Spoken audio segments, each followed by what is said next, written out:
I was not expecting that at all. Life happens. Right. And we're not in control. It's never about the addiction. It's about we have lost connection. If I just have these great jobs, if I have all this money, then I'll be happy.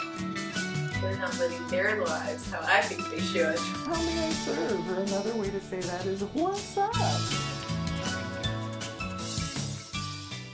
Welcome to today's conscious conversation, which I'm really excited about. We have Therese, and we're going to be sharing a session regarding the topic of surrender. Surrender is a really big topic, and surrender can be something in our lives that is really hard to do until it's not. And it's such a strong force of what are we resisting, what do we not want to surrender to. So welcome, Therese. And within this session with the topic of surrender, how may I serve? What is it that you would like to explore? What's going on? And what's up?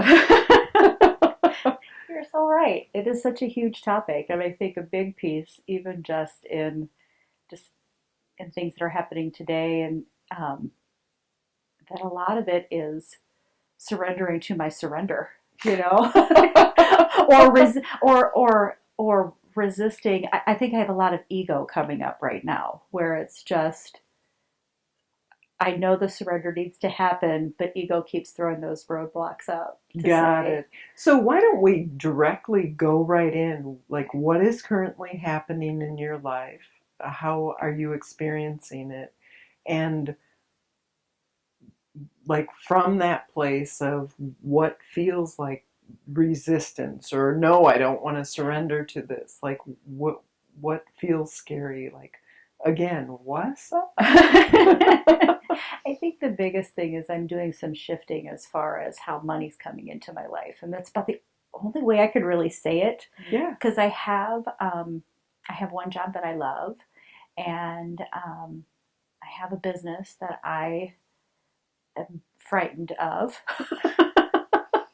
And a lot of it is just understanding what I bring to the table versus what,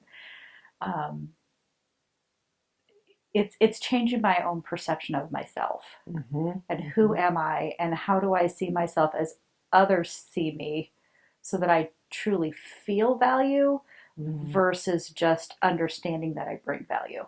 Okay. Does that make sense? Does that? Right. What I'm actually getting is, in tuning in within your psyche, what I heard was, what if I'm not enough? So what, in the words that I heard you say, match that, because I want to know the value that my clients know I am. Like, I want to be able to know that in a greater experience within myself. Does that resonate? It does. Okay. It does. So first of all, we want to connect with your innocence, and that's fabulous that you have the awareness of, ooh, ooh, ooh, there's a part of me who doesn't fully recognize the value I bring to my clients. So go ahead and perhaps share a little bit about your business, Cliff Notes, and from a standpoint of where does it come up in situations, or maybe even somewhere else in your life where you're like, I don't feel the value within myself that others are. I think in this kind of realignment that I'm doing, I love the freedom that I've created in my life, and I love the space. Applied for a couple of jobs that were full-time, fully knowing that I didn't want them, because no, they're just not, and not even be able to put words with it, but Right. Just knowing it's a no. Right. And, but again, feeling like I have to do this, or I should do this, or all of those, stopgaps we put on.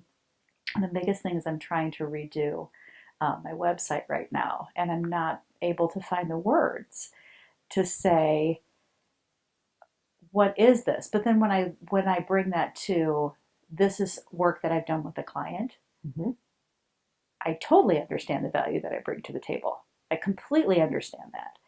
but then trying to express that in a way that feels authentic, that I can then throw out to the world is really difficult. I'm just having a very hard time getting the words together that are my words versus other people's words. Because that's what it has to be. I mean, I think the biggest thing that I bring to the table with my clients is that I connect with them personally and they understand that they matter. And regardless of what we do to start that relationship, we build trust very quickly within that relationship because I do understand the authenticity that I bring to it. Got it. But I'm having a really hard time finding the words to do that. Got it. So right now, connect with the vulnerability that you're experiencing within that. Ooh, I'm having a tough time connecting with being able to articulate my goodness.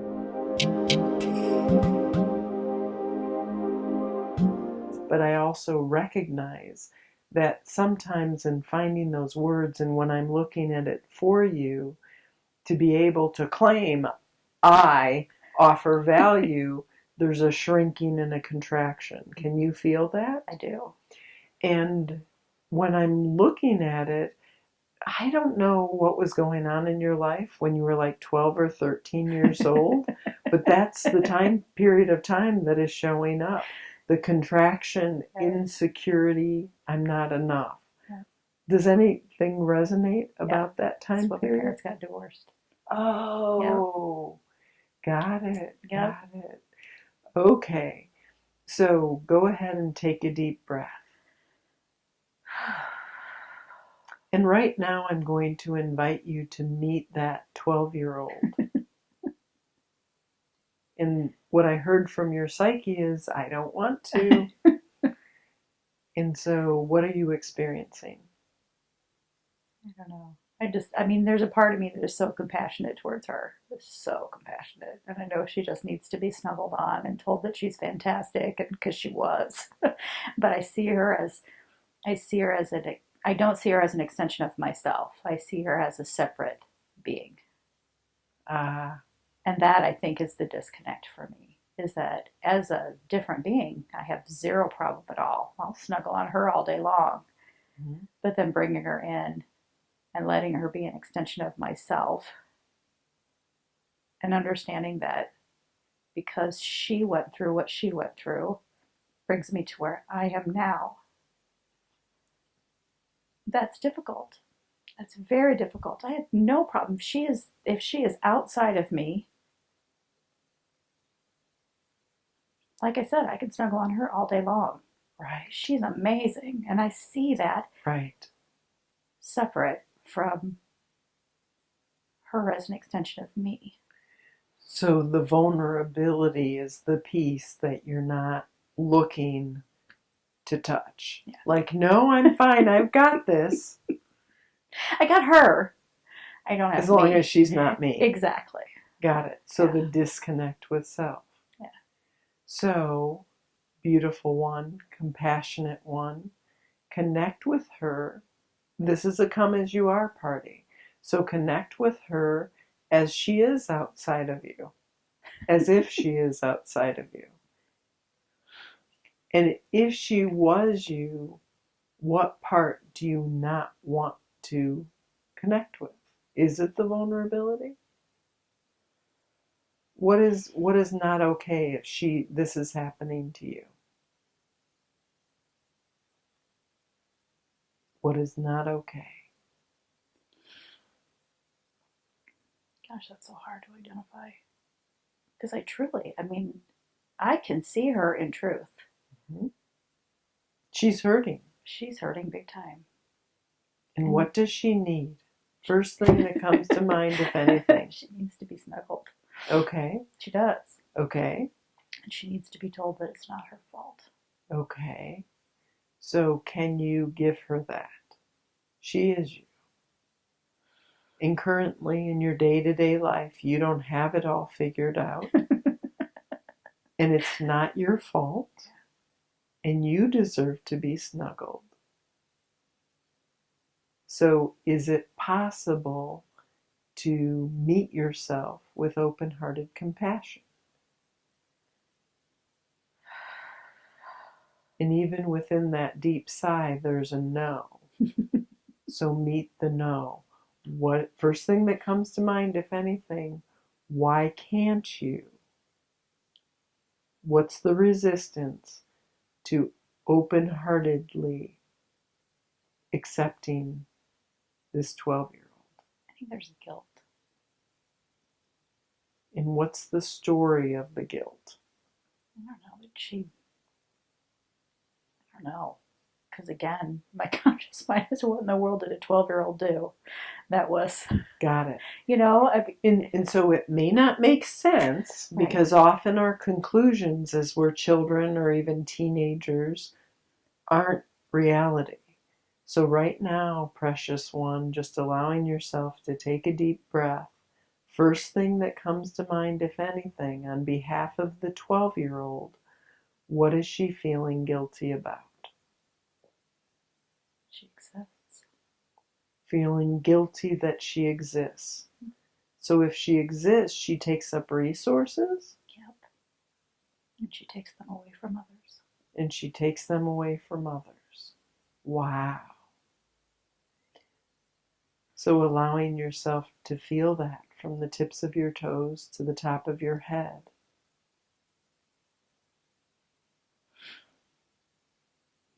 She is taking resources.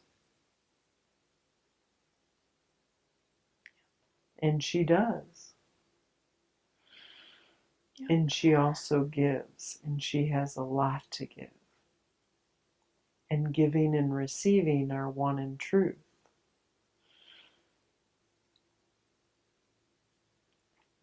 Yeah.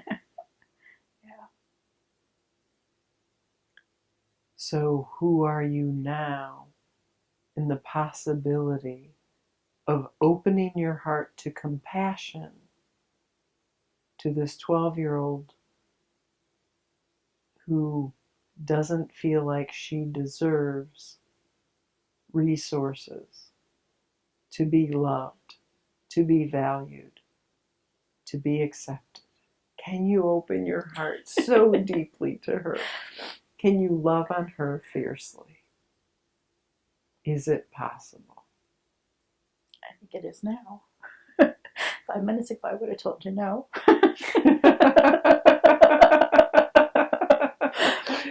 Excellent, excellent. So one more time, taking that deep, deep breath. And see if you can meet her now. And if you can embrace her fully, knowing she is you. And allow yourself to see how that has been reflected in your current experience of life. No, no, no, I don't need much. I don't want to waste resources. No, you don't need to do that for me. No, I've got this. Right.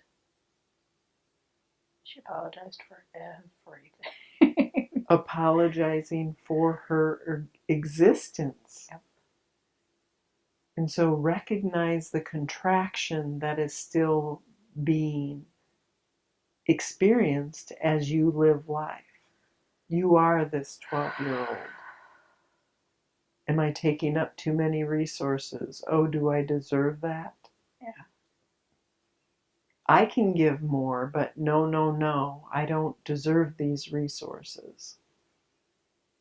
So, Or if I take them, other people won't have them.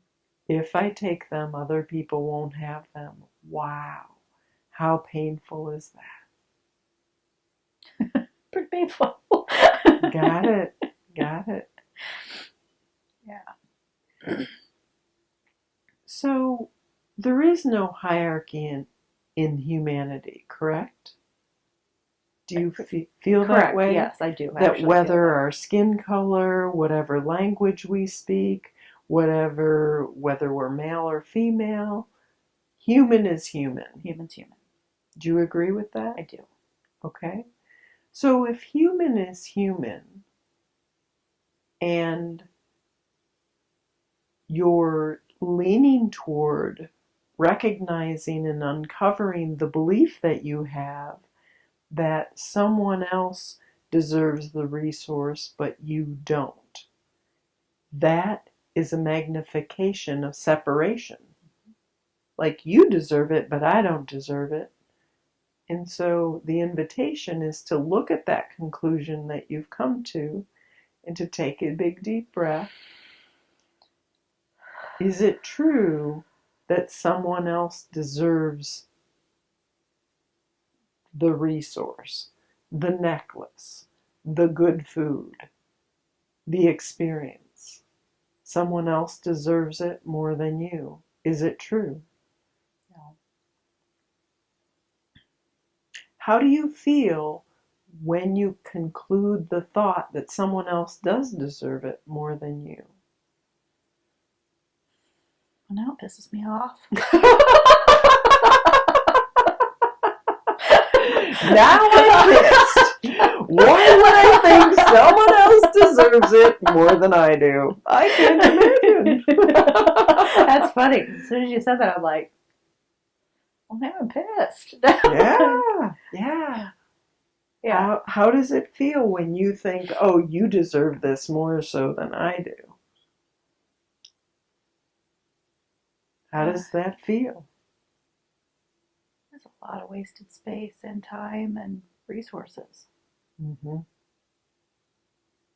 Because I could always justify, I'm going to fight hard for this. Why? Because it's for someone else. And I've always known. I mean, it's in my level of consciousness. Why don't you fight that hard for yourself?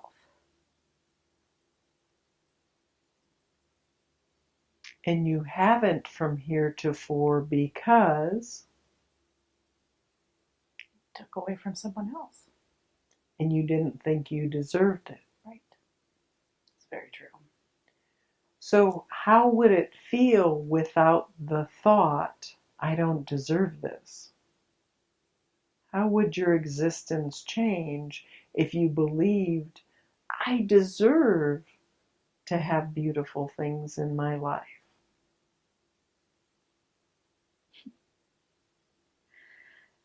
Once again, 5 minutes ago. It's crazy how that energy has really shifted. Say more. It really has, because it's one of those where it's like, it opens it up that it's like, if I, you say all the words and in that level of consciousness that you say them, you do truly believe them. You can't pour from an empty cup. I get this. I truly do understand that. I've increased my self-care a lot. Again, why? Because if I'm at optimal performance, then I can do better things for other people rather than doing them because it's best if I'm at optimal performance. Simply because I'm part of... I was talking to someone last week, and we're talking about goodness in people and that kind of thing, and you say those words about how, and I believe them to be true, that everybody truly does their best at where they're at, that kind of thing. And I've always believed my spirituality, my religious upbringing was relatively staunch, to say the least. That's a kind, gentle word, isn't it? Staunch. Yeah, it sounds so gentle. Staunch. Staunch. So I look at it that it's like I understand that I am part of something larger. And with the gifts and the talents that I've been given, I believe it's my responsibility to do the best I can with them in any given situation. That's my religion. First, that's my spirituality. That's how, whatever that larger piece is or called, or right. I don't think there's a name for it, but people define it as they want to. Right. And it's so funny how I always kind of felt, even like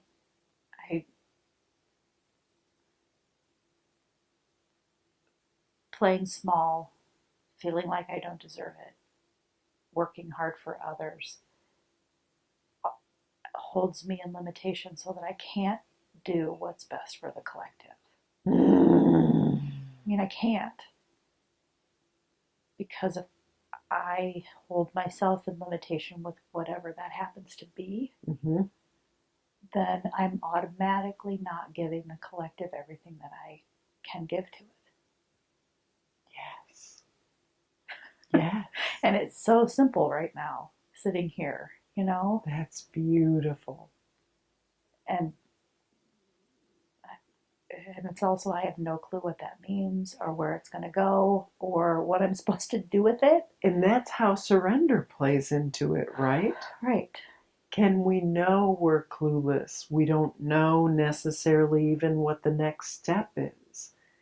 And so through that place of acceptance, there creates space in allowing to allow for the next, oh, I know, I need to do this. I need to just step away from the whole thing and go for a walk. I need to give myself permission to recognize I'm clueless. I have no idea what to do or how this is going to play out. And that's the surrender, the surrendering into acceptance of what is. So one more time, meeting that 12-year-old who had so much chaos going on as her life was this and now this. Mom and dad are getting divorced. Now what? And can you open your heart to her? And what do you have to give her? What does she need? The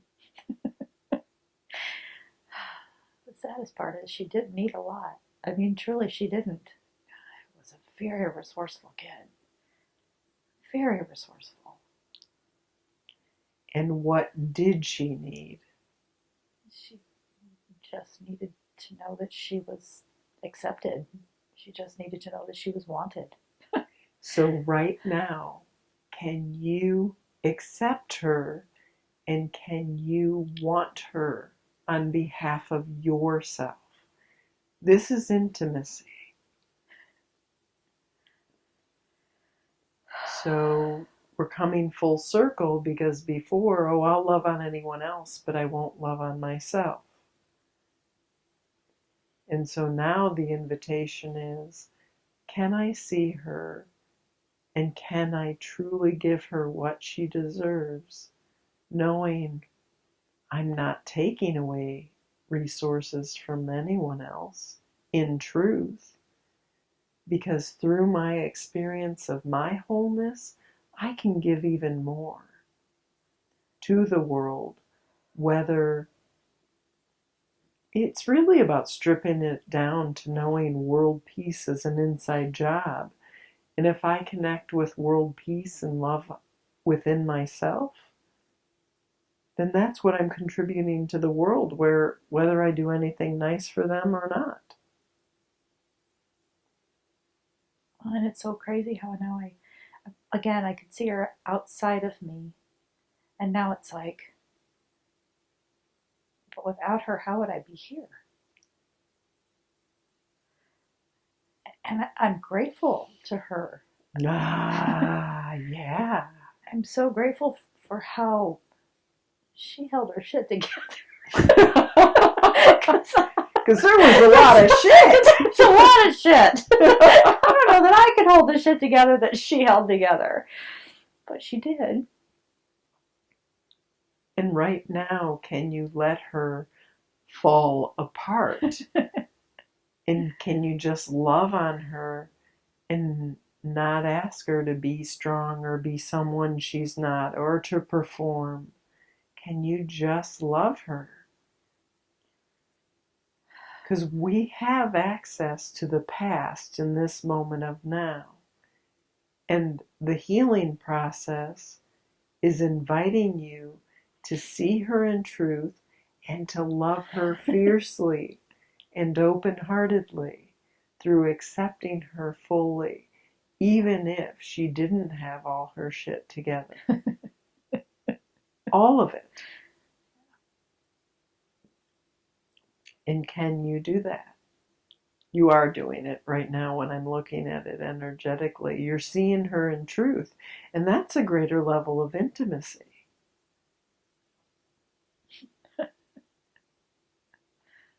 What do you want her to know now?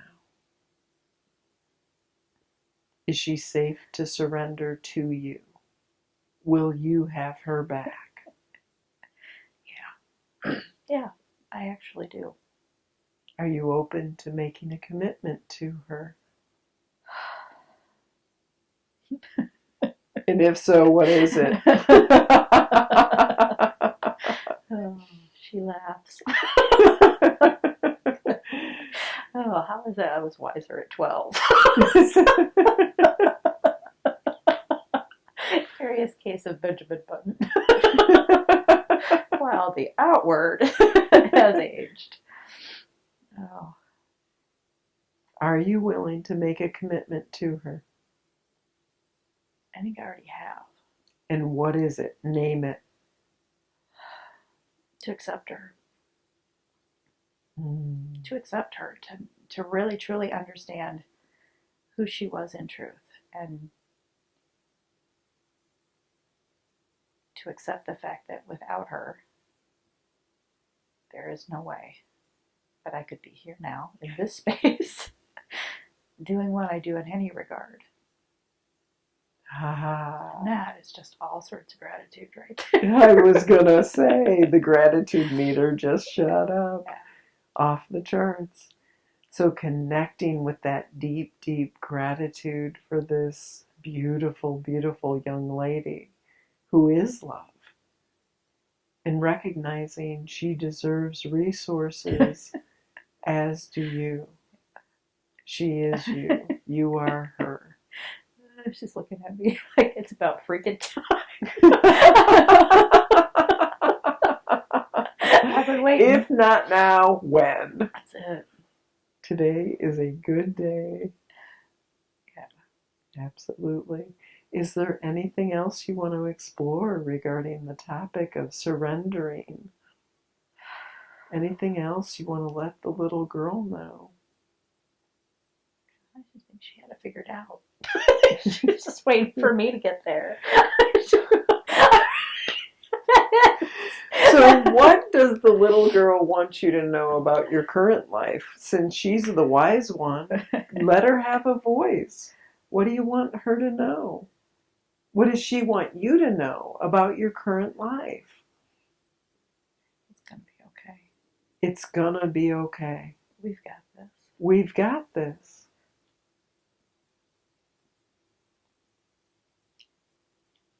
And what does she want you to know about the next step? I think it goes back to we've got this. We've got this. There's been a lot of times where we didn't know where it was going to be, what the next step was going to be, and it's been a lot of leaps of faith. So there's the surrender. She wants you to know it's okay to surrender. And there have been lots of times, because life does life, that we don't know. And so then surrendering into, meh, it's okay. You don't have to know. You're safe. Life is going to do life. Things will change. People will come into our lives. People will leave. But will you stay on behalf of yourself and have your own back? Will you love yourself and recognize your value? That's the invitation. It's crazy how calm I feel right now. I don't know that I've ever felt this calm before. It looks really good on you. Being this calm, being so deeply aligned with yourself and who you are in truth. Surrendering and dropping into the process of life. What's that about? It's a whole lot like going with the flow.